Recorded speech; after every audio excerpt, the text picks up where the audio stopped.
आज बहुत सालों बाद उसकी याद आई तो सोचा क्यों ना हाल चाल पूछ लूं। कभी हमने बहुत अच्छा वक्त गुजारा था साथ। हम एक ना हो पाए तो क्या, अच्छे दोस्त तो थे ना। यही सोच कर मोबाइल निकाला। नंबर तो उसका कभी बोला ही नहीं था। नंबर मिलाया लेकिन किसी ने उठाया ही नहीं।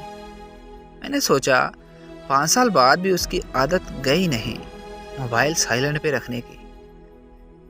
खैर फिर अपने काम में मसरूफ़ हो गया। 2 घंटे तक कोई जवाब नहीं आया तो फिर कॉल मिला दी, लेकिन फिर किसी ने रिसीव ना किया। मैंने ये समझ लिया कि उसका मोबाइल कहीं खो गया होगा।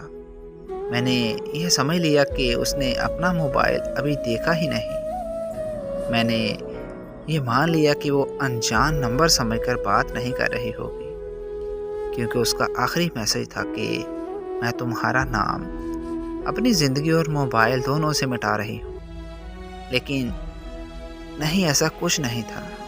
उसका मैसेज आया, मैं तुमको भूल चुकी हूँ, इसलिए मुझे तंग मत करो। मैं इस सोच में पड़ गया कि क्या वो मुझे सच में भूल चुकी है, जो 5 सालों में मेरा नंबर तक ना भूल सके।